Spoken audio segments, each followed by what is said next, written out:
Hey everybody, my name is Dwight Mack with Max Moving Training. So we're gonna be doing a move and a pack today. But before we go in, there's just 10 basic rules that we just need to know before participating with this service. So number one, understand moving is a very, very stressful thing. The customer, they're uplifting their life from one location to another. They're having to call all these vendors and get all these suppliers in place so that basically they can make that transition. So their stress level is at the highest right now. We need to be a service provider that comes in and basically keep that stress level mitigated or very low. Come in as professionals and do our job the way we know how to do our job so that this customer is less stress during that move process. Number two, be on time. First impression is everything. You guys showing up outside of the window rubs the customer the wrong way. It messes up the rest of the move process. Even if you guys do the best job y'all can do, because one thing was off, this customer's mood is just off. Go up and beyond, be there before the time, as long as they're okay with it. All right, y'all. Welcome to another episode of Mornings with Movers. I'm Dwight Mack with Moving Force, and we got Nathan Baws in the building today helping us with the show. So we just give him a brief introduction of Nathan. Pretty much, he built 19 plus businesses. He basically scaled a lot of them to seven figures. Co-author Cracking the Rich Code with Tony Robbins and Brian Tracy. So this man has been out there. He's been doing a lot. Today we're going to talk about what it really takes to build businesses over decades, the wins, the failures, the mindset that keeps you going. Nathan, if you want to just expand on that a little bit. G'day, Dwight. Yeah, Nathan here from Perth, Western Australia. And look, everything I do is focused on business and growth. It's all about how do we grow a business as quick as possible with as low cost as possible, and often using a lot of creative strategies.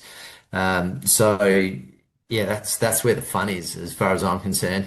I love the process, love the journey, and I think you have to sort of come from that mindset if you're really gonna get stuck into something with passion and pursue it, 24/7.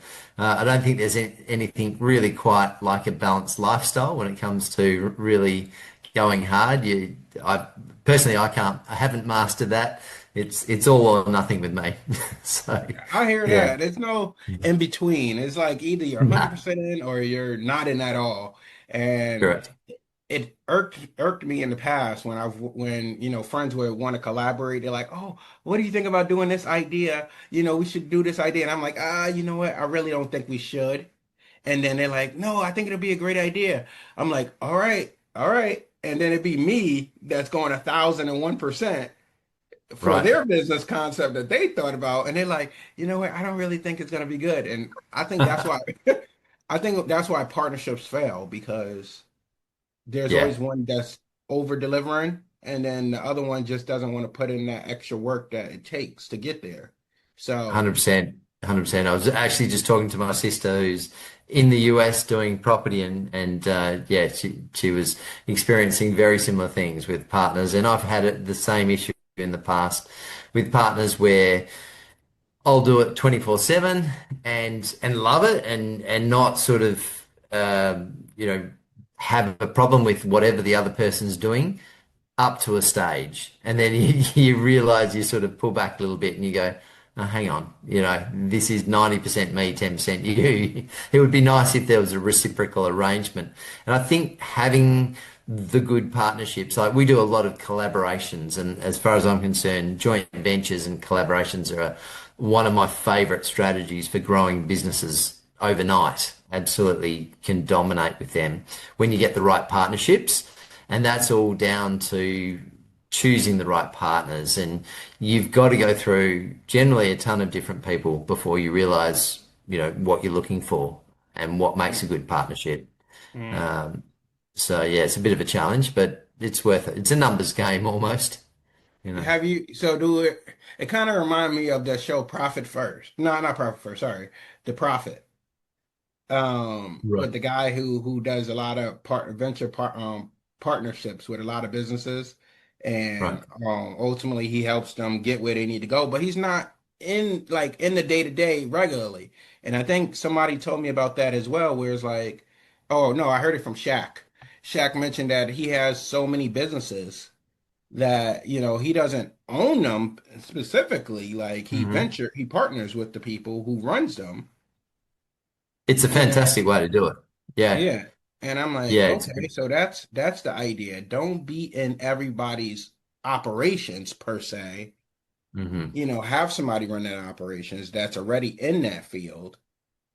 100%. And Yeah. I find I have to do that because I've got a lot of different balls juggling in the air. And yeah, you can't be operational. You literally can't. You have to be a lot more strategic when it comes to growing businesses and being involved in a business. It's very easy to get stuck in the running of that business, but if you really want to scale, you just can't. I mean, it's like anything, even if you're in your own business, to really get good growth, you can't be operating. You've got to oversee and you've got to be strategically involved in the growth. You always start with that very much as an operational position within the business, and you grow it to a stage where you can get either automation or leverage of team members. And automation's fantastic because obviously it's a no cost way. You can automate as many different tasks and processes as possible. But where you can't automate, you have to allocate and outsource. And so having a little bit of cash flow first is pretty essential if you want to start scaling. But it's one of the steps in the process of growing a business is where you automate, then you delegate, and and then you eliminate. So if there's any things that don't really need to be done, but we're doing it because we think we have to, there's a lot of those tasks that go on, and it's really good if we can just eliminate them. How does that really affect your bottom line? Does it or not? And then focus on those tasks that are really essential for making changes within the business that become profitable. Number three, make sure your team is in uniform, they're groomed, their hygiene is checked, because that's the worst thing you could do, especially going in a house. Customer could smell your guy from a mile away, and now, again, their mood is just thrown off. So make sure that you guys are in uniform, you're tight, you have uniform shirts, it doesn't look like, you have a laborer that's, hired from off the street. Presentation is everything that goes towards your first impression. Number four, introduce both you and your partner when greeting a customer. Don't just go to the door by yourself, while your driver is unloading the truck, and introduce yourself. Actually have both of you there. Introduce yourself first, then introduce your partner second, and then, allow them to welcome you into their home.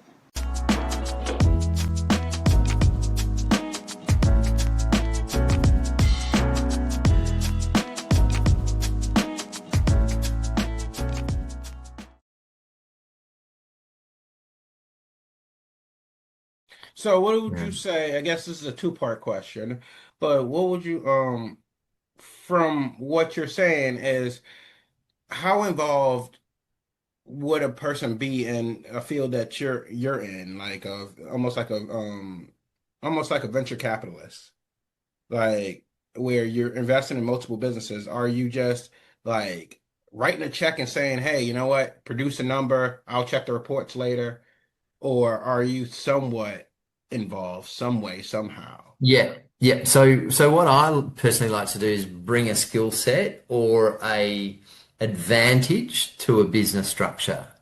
So a collaboration or a joint venture to me is all about not putting any money into it. I don't like taking out the checkbook. Um, I'm a bit of a tight ass, so when it comes to that sort of thing.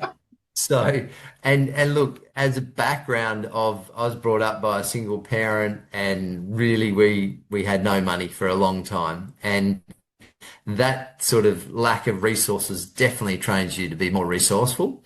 So what I like to do is kind of do a sweat equity concept where I'll bring a skill set or a connection or a database of people, and we'll match that with another operator. So I'm just trying to think. I'll give you an example. My food business is called Tommy Sugo. We manufacture pasta, and I'll collaborate with lots of other people in really strange places and locations. So most recent one is I went into a liquor store, and now we're doing lots of collaborations together. So we now form a package. We can provide food and alcohol to people, to catering gigs, to weddings, all sorts of functions. And we come as a package, which gives us so much more scope because now he's selling alcohol and food, and I'm selling food and alcohol. So it just gives us another whole load of opportunities to create different, different streams of income, basically. Okay. So it's really good. The more creative you can get with those joint venture collaborations, it's totally limitless. And the idea is not to have to put any money into it, just instead to bring something of value to the relationship. And the way I like to scale is to always ensure that the offering that I'm giving is never going to cost me a cent. So I don't mind if it breaks even. I don't mind if it washes its face, but it can't lose money. It absolutely cannot lose money. So if you offer a particular concept of whatever your offering is, if that is to be infinitely scalable, you must make sure it always breaks even. Whatever the offer is, you've got to be able to do it so you could do 100 or you could do 1,000 or you could do 1,000,000 of those transactions and stay in business and increase your exposure and increase your upsells or whatever the situation is. So So, I guess where would you find a lot of these venture partnerships? Like, are you out there networking at networking events and you just happen to just say, "Hey, I got an opportunity for you"? Like, how does one like this fall in your lap? a little bit, but mine is more strategic outreach. So we will do a bunch of cold emails. So, for example, I want to get into the wedding uh, to wedding organizers and marriage what are they called? Wedding organizers. Yeah.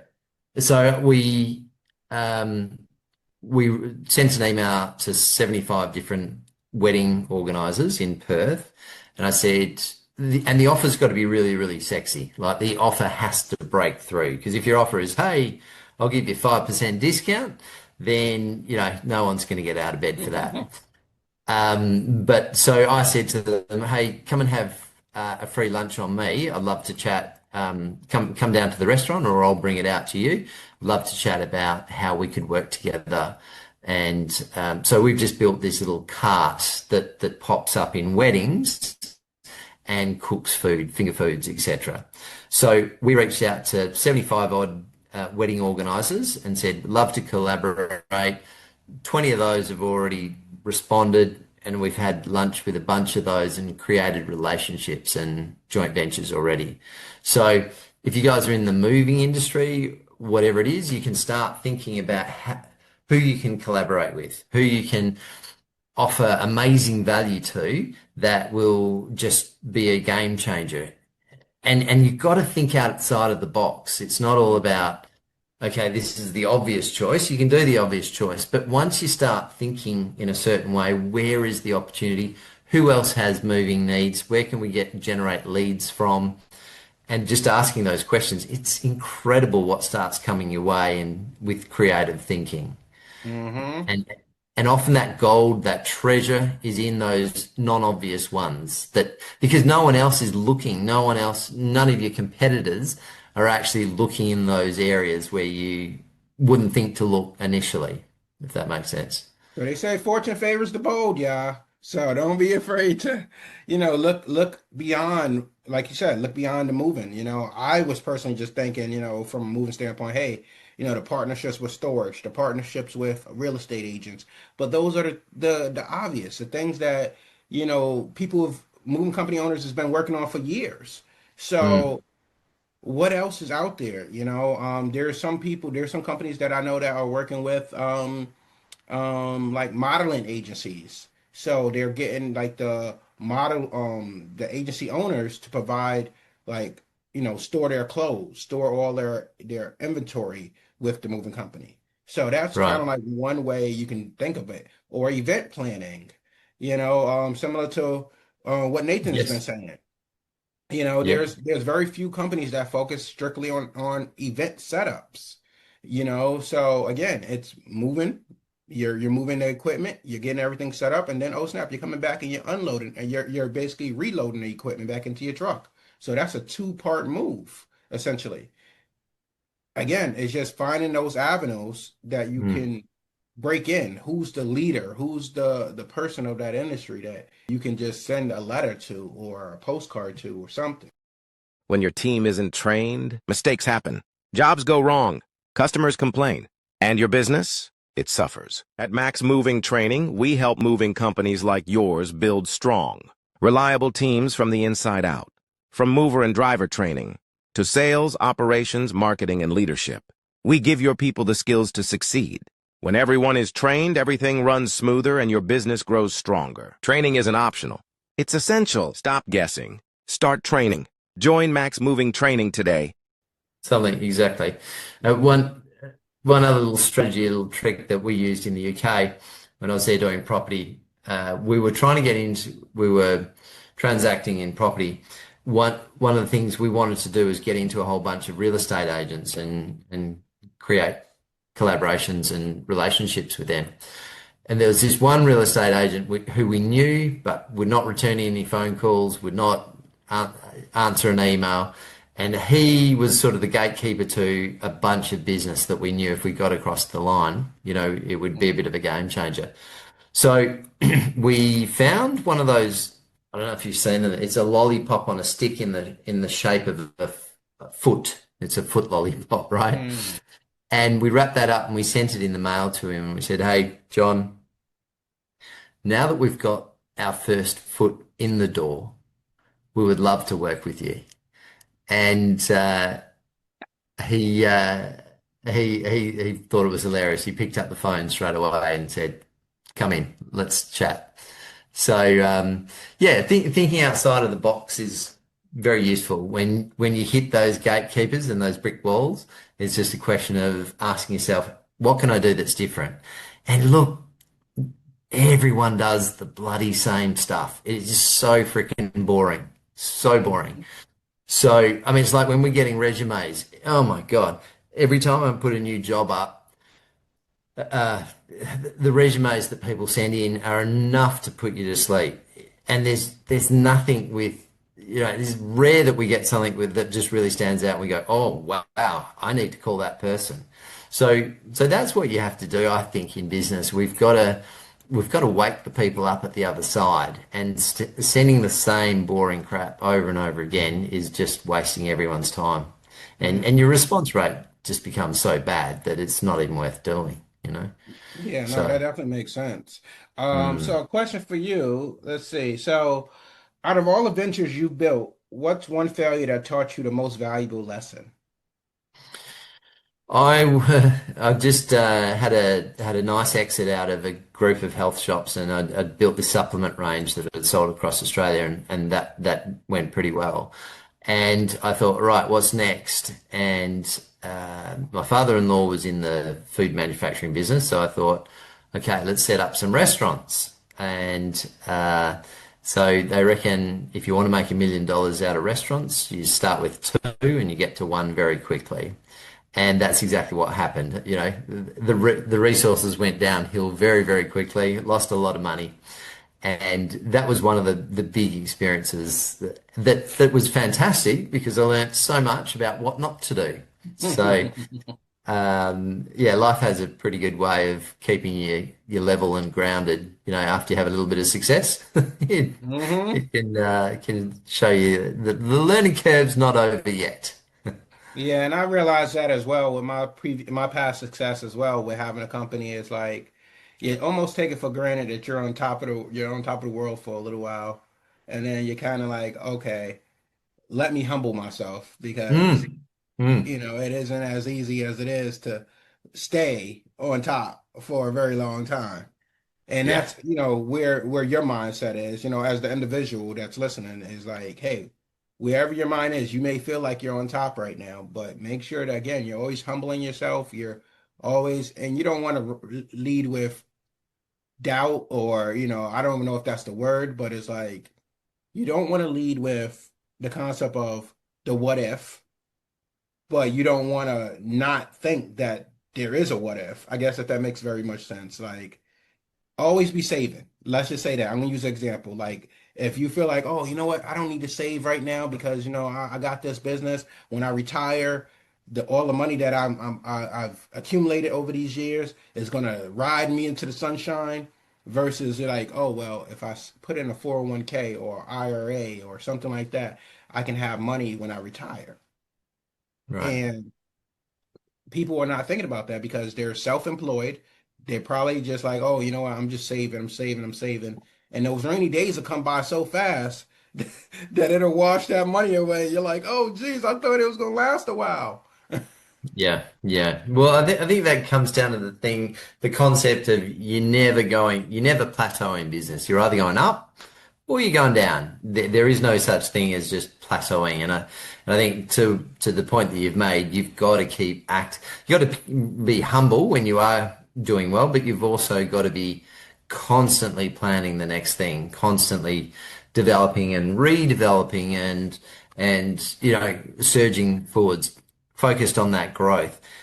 So many people don't put that time into growing their business. They just become too operational. So I did that for a very, very long time in different businesses. I was that operational person in it, which is an essential part when you're starting.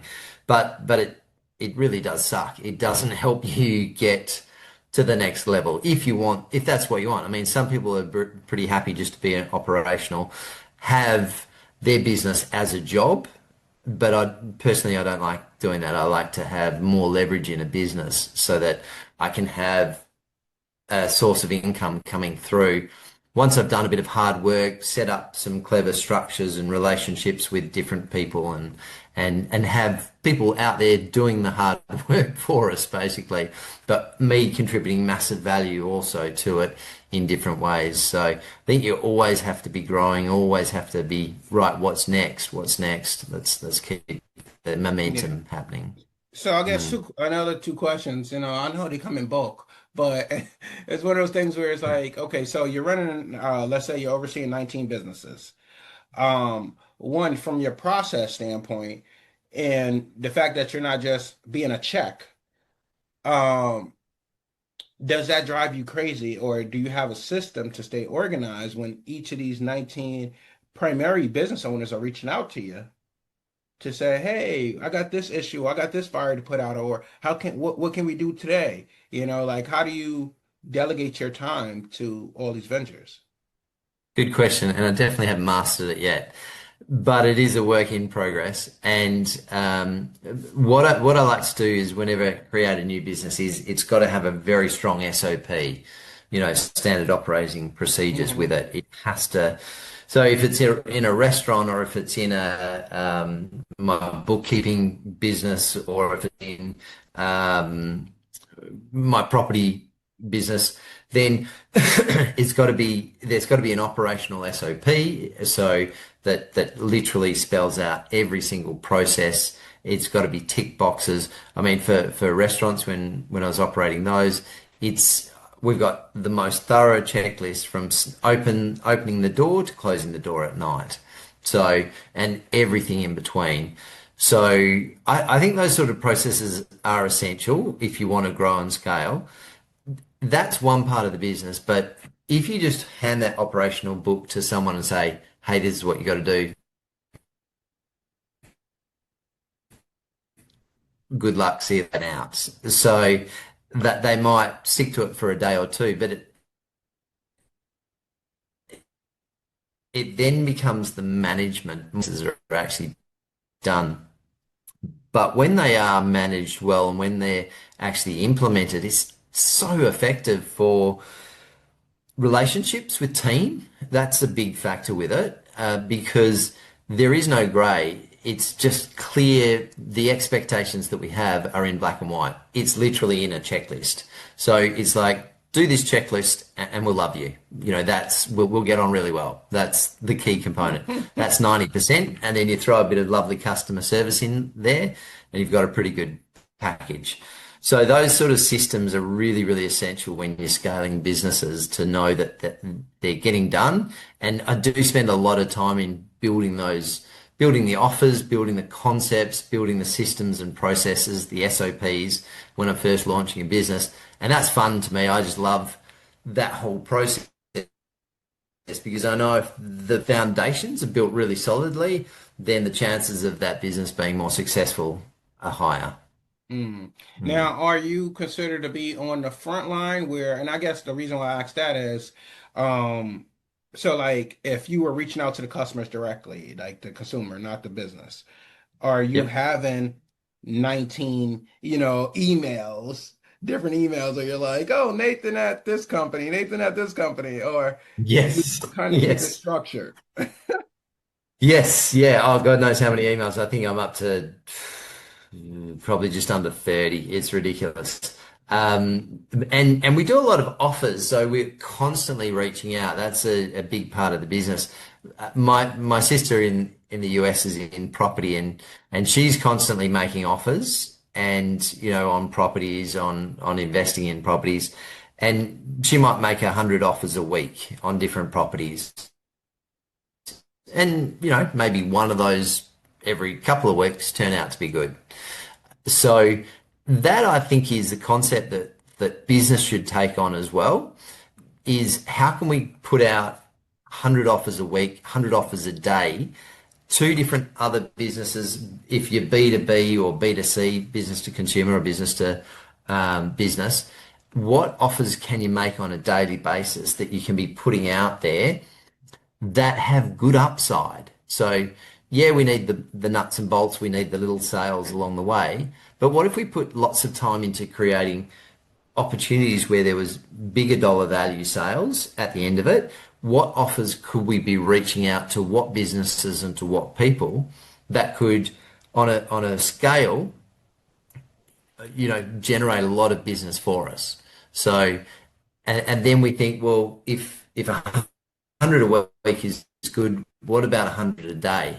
How can we do that? How can we set up systems and processes or team members to do that?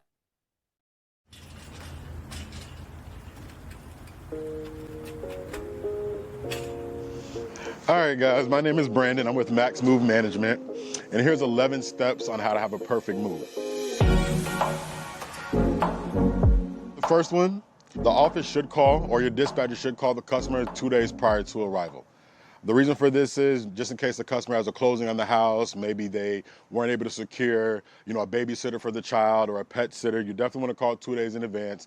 This helps the customer be prepared, and you make sure that you as well know that you're going to a customer that's also prepared.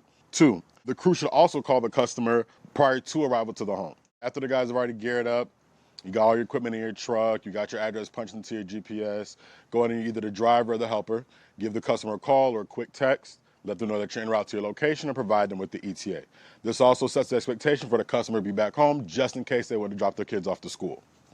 For the third one, look to keep the customer happy, break the ice in the beginning. So pretty much this means when you walk up to the house, knock on the door with your best mannerism that your mother taught you or father, you knock on the door, introduce yourself. Hi, my name is Brandon. I'm the foreman. This is my helper. And you introduce the team that you have with you.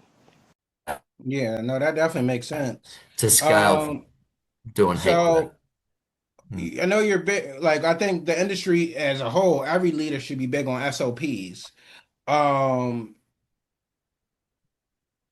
what would you say is, I guess, so what would be the difference from building a 7-figure business compared to a 6-figure business if you had to jump from one to the other? Yeah, good question. So it's an interesting one that I've just really recently spent a lot of time working on because I've realized just because you can do it in a business, it doesn't necessarily mean you should do it. And it's taken me way too long to work that one out. I mean, we've probably all got skill sets that we can go, all right, I could do a side hustle of this, or I could possibly do that. and the whole shiny-itis thing becomes very apparent, which is fine. And I've come to be peaceful at that, because a lot of people say, "Oh, just focus on the one business and grow that exponentially." And personally, for me, it just doesn't work. I don't know if it's an ADD thing, or just where I see opportunity and I go, "Oh, that's awesome! I could fix that. I could bring a creative solution to that problem and commercialize it into a business." So whatever it is, I think now I'm very much more focused on, okay, what is the upside? Is it a six-figure business? Is it a seven-figure business? I love anything. I can find joy in doing anything in any sort of business. I don't really care what it is. I can get excited about it. But so now I think it's just a really good idea to ask better questions up front before I get too involved in a business. What is the upside? Have I got access to good customers? Can I scale this? Can I plug it into another existing business and have it as part of that infrastructure? So how much time do I need to put into it? So, the old adage of the better the quality of the question that you ask, the better the quality of the life that you live, sort of thing.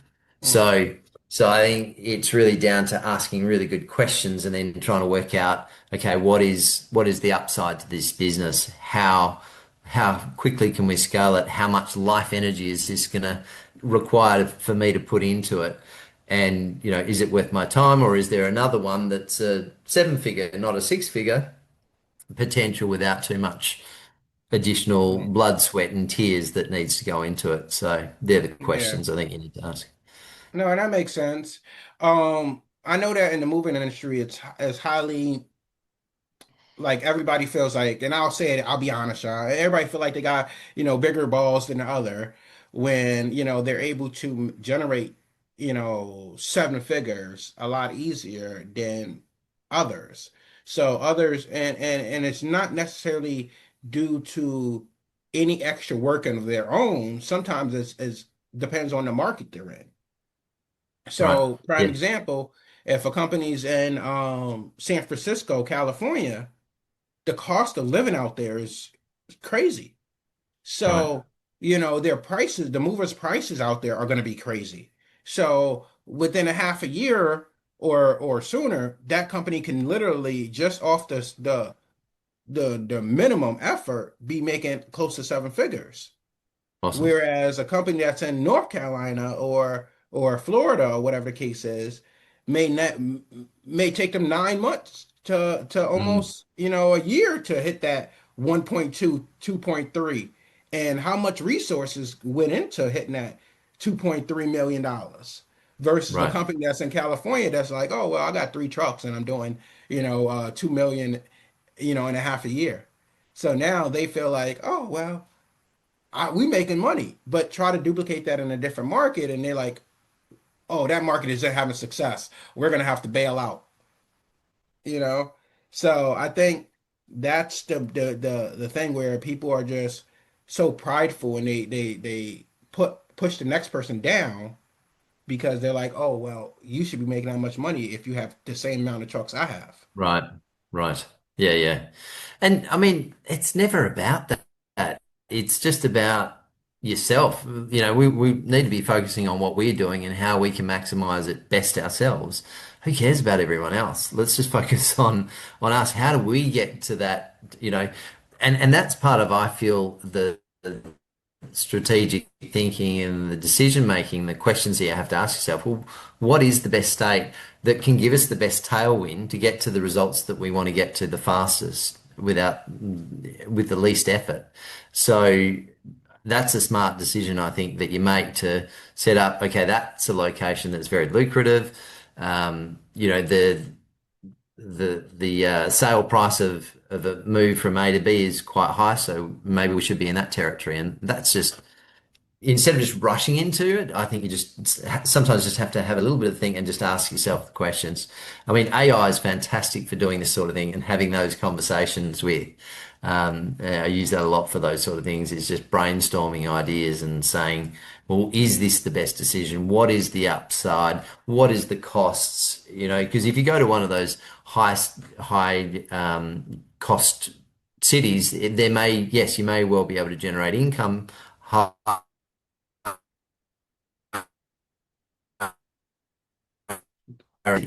that are going to eat up that net profit. So it's just a question of smart thinking, strategic thinking. Yeah, we lost you briefly, but basically, I believe I did get what you were saying, where you were saying pretty much you go to a high-end market, yeah, and the expense will follow. So you think, oh, you're going to make more money because you're charging more, but hey, the cost of goods to pay those movers, to pay Mm, for the truck rentals, whatever else, the office space, is all going to follow with right. you. So you're Correct. still going to have to Yeah. treat it like a business and know your benchmarks and understand that, hey, you know what, if you want to hit that 12% for administrative payroll or or maybe 15% for the movers payroll, whatever the case may be, you're going to have to adjust your margins to still hit those at wherever market you're in. So the principle never changes. Right. Correct. Yeah. Spot on. Got to think it Um, through. so yeah, guys, so we are at the top of the time. Thank you so much, Nathan, for joining us. Did you want to leave them with your calling card or any tidbits? Sure. Look, if anyone, I always love collaborating with other people. Actually, we do a bit of work in the US in business growth and in bookkeeping over there and in Australia. If anyone wants to, got any ideas that they want to spitball around, always happy to connect through either LinkedIn under Nathan Baws or my website, nathanbaws.com. Always happy to help. Okay, awesome, awesome. So yeah, we'll definitely have you back, Nathan, because this conversation, oh, I had so many more questions.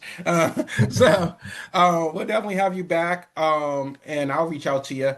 But everybody else, y'all keep crushing it out there. Again, think outside the box, keep growing. Even if you are a two truck operation and you don't want to be any more than that, there's still things you could be doing to make that company just that much stronger rather than, oh, well, let me scale to another office. Oh, well, maybe I can't scale because I don't have another truck.